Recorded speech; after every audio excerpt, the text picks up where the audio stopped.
Aujourd'hui, il était important pour moi, et surtout dans cette période, de vous parler de Julie. Julie était monitrice d'équitation et aussi voltigeuse cascadeuse. C'est une véritable passionnée donc par la nature, les animaux. Et malheureusement, en 2011, on lui annonce qu'elle souffre d'une sclérose en plaques. Donc je pense que vous connaissez ce type de maladie, vous imaginez à quel point il est complexe d'avoir une activité professionnelle quand on en souffre, d'autant plus son activité à elle. Donc la vie de Julie change du tout au tout.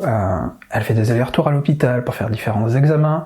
Et c'est pour ça aussi que je vous en parle, c'est pendant un de ces allers-retours, elle est dans un taxi et puis elle parle avec le chauffeur. À ce moment-là, il y a une idée qui lui vient et à l'issue de cette conversation, elle comprend, elle a un déclic. Elle a envie de s'occuper d'Anne, tout simplement.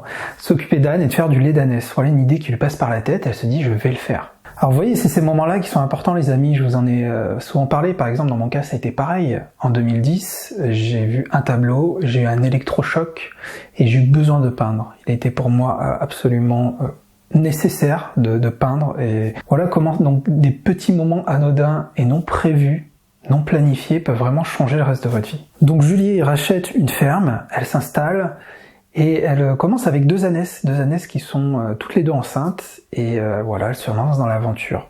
Non loin du Vercors, donc non loin de chez moi également, et je l'ai rencontrée très récemment. En fait, elle a encore des poneys, des chevaux. Très gentiment, elle nous a proposé une balade en poney pour mon fils. C'était super, un super moment. Elle nous a présenté donc son activité. Et ce qu'il faut savoir, c'est que aujourd'hui, sachant que sa maladie est très pénalisante, elle s'est vraiment focalisée sur la création de savon au lait d'ânesse. C'est ça aussi que j'adore. Sa volonté, c'est de faire quelque chose de naturel, d'éco-responsable. Là, vous avez un produit qui est sain. Tout ce que vous achetez, les gels douche, les savons de supermarché, je vous laisse même pas imaginer les produits qu'il y a dedans et ce que ça peut faire pour votre peau sur le long terme. Là, vous avez un produit qui est sain, qui est naturel et éco-responsable. Comme elle dit sur son site, je vous laisserai découvrir, je vous ai mis le lien en description, produit totalement naturel et emballé de façon minimaliste, voilà. Et c'est là que j'interviens, c'est là qu'aujourd'hui, mes amis, surtout dans une période comme ça, je me dis, il faut qu'on aide Julie.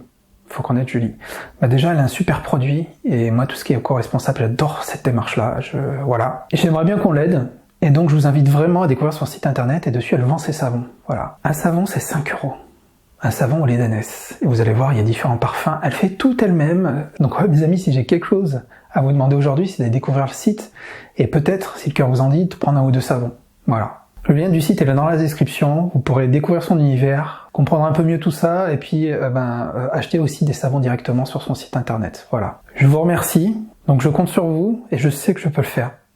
Donc voilà mes amis, on va continuer, maintenant on va faire une peinture intuitive. Donc je vais me lancer, je sais pas trop où je vais comme d'habitude, mais le but c'est de me mettre dans des situations un peu de difficulté pour pouvoir essayer de rebondir. Maintenant je me force un peu à être dans la difficulté. Pourquoi ? Parce que quand je fais des erreurs, et que je me bats après pour retomber sur mes pattes, me viennent des idées très sympas, où je découvre des choses très intéressantes de cette manière-là. Donc maintenant, dans mes peintures intuitives, je vais me forcer un peu à être en difficulté, à faire des petites erreurs. Donc voilà, j'en dis pas plus. Pour ceux qui ne sont pas encore abonnés, abonnez-vous pour recevoir les prochaines vidéos. Et puis je peux aussi vous demander, ça serait très sympa de votre part de partager cette vidéo autour de vous. Il y a un petit bouton partager en dessous qui vous permettra en un clic de le mettre sur vos réseaux sociaux. Donc si c'est pas beau ça. Allez, on y va, c'est parti.